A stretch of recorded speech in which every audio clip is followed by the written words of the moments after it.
اچھا، ابھی تھوڑی سی ہم بات کرتے ہیں ذرا اس حوالے سے کہ بہت سارے لوگوں نے کمنٹس کیے ہیں اور پوچھا ہے کہ ظاہر بات ہے ہم مسلمان ہیں اور تمام اکثر لوگ جو ہے نمازی ہوتے ہیں، تو ان کا ایک بہت بڑا مسئلہ یہ ہوتا ہے کہ پیشاب کرتے ہیں تو اس کے بعد قطرے آ جاتے ہیں جس سے بار بار وضو ٹوٹ جاتا ہے. تو اس حوالے سے حکیم صاحب سے پوچھتے ہیں کہ اس کا کیا علاج ہو سکتا ہے بہترین؟ قبلہ محترم شاہ صاحب، عرض یہ ہے کہ مثانہ جو ہے، مثانے کے اوپر 3 پردے ہیں. ایک اعصاب کا پردہ ہے، ایک عضلات کا پردہ ہے، ایک گدت کا پردہ ہے. اگر گدت کا پردہ تیز ہو جائے، اگر گدی تحریک تیز ہو جائے تو پیشاب میں جلن ہوتی ہے.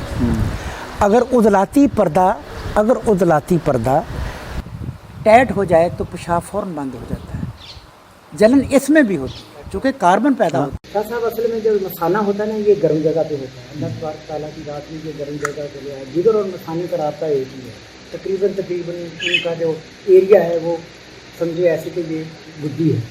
ہاں، اگر پیشاب جلن میں آئے تو سمجھیں آپ کے اندر صفرا جو ہے وہ بڑھ چکا ہے. آپ کوئی بھی ٹھنڈی چیز کھا سکتے ہیں. اگر پیشاب یکدم بند ہوا، آہستہ اگر بند ہوگا تو سمجھیں یہ آپ کی تحریک اعصابی ہے.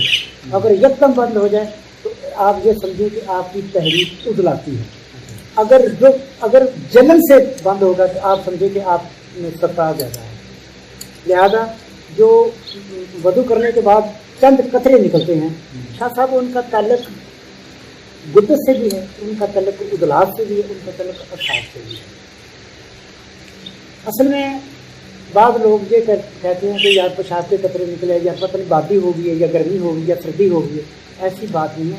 سب سے پہلے تو نبض دیکھنے کے بعد پتہ چلتا ہے کیا وجہ. لیکن میں ایک عام سا نسخہ آپ کو بتا دیتا ہوں، اور میں نے بہت تجربہ کیا. میرے نمازی دوست جو جتنے بھی ہیں، میں نے زیادہ کو یہی نسخہ دیا. الحمدللہ اللہ کے فضل و کرم سے وہ بالکل ٹھیک ہو گیا اور نمازی پڑھتے ہیں، قطرے بھی نکلتے ہیں. وہ ذرا نسخہ آپ دیکھ لیں. کندر سفید 50 گرام، کلنجی 50 گرام اور جلوتری 50 گرام. اس کو بریک سکوپ کر لینا. سکوپ کر کے درمیانہ پتل بھر لینا. صبح پیر شام آپ پانی سے لینے. جڑ پان جڑ پان ہوتی ہے چھوٹی سی، وہ لے لیں. اور پان کی جڑ کلنجا بھی کہتے ہیں، جڑ پان بھی کہتے ہیں. وہ آپ کو بریک کر لیں. اس کی کیپسول پر صبح پیر شام 2-3 ہفتے کا رہے انشاءاللہ. اور بیچ قطرے نہیں ہیں. یہ تو قطرے ہو گئے. ایک ہوتا ہے اسی سے ملتی جو دوسری چیز ہے جو بچے پیشاب کر دیتے ہیں، وہ بھی اس کی وہ شاہ صاحب اگر 2 سال سے 5 سال تک بچہ جو ہے نا، وہ جب پیشاب کرتا ہے وہ اعصابی ہوتا ہے. اس کا عضلاتی علاج کریں. کوئی بھی عضلاتی چیز دے دیں، اینی ون، جیسے مطلب پھڑکڑی بریان کر کے بھی دے سکتے ہیں.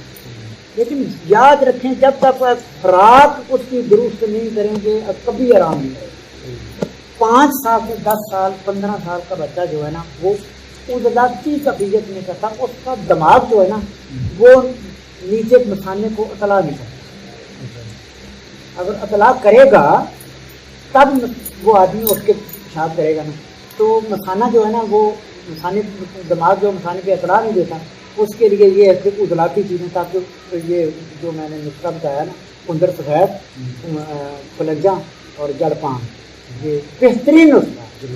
جلوتری یہ بہترین نسخہ ہے. یہ بنائیں اور پیدا یہ نہیں دونوں کے لیے، جیسے جو قطرے آتے ہیں اس کے لیے بھی اور بچے کے لیے. بالکل اس کے لیے، بچے کے لیے. اور اسی سے ملتی جلتی خواتین کا بھی آ جاتا ہے لکوریا. ہاں لکوریا یاد رکھیں شاہ صاحب. لکوریا جو ہے یہ بڑی عام مرض ہے.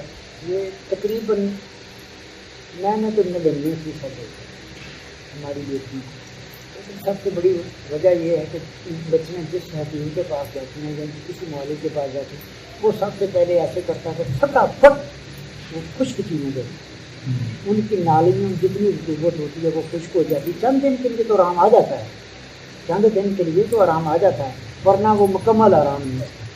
ہاں اگر دیکھا جائے، دیکھیں کہ اگر اعصابی گدی تحریک ہے، یعنی 6 نمبر تحریک ہے، 6 میں میں نے زیادہ تر دیکھا ہے. یہ جو لکوریا ہے 6 میں زیادہ دیکھا یا اعصاب میں زیادہ دیکھا. گدی اور اعصابی 2 ہی لکوریے ہیں. یہ ان بچیوں سے نبض، ہمیں تو نبض سے پتہ چل جاتا. اگر کوئی نہیں جانتا تو وہ ایسے کر لے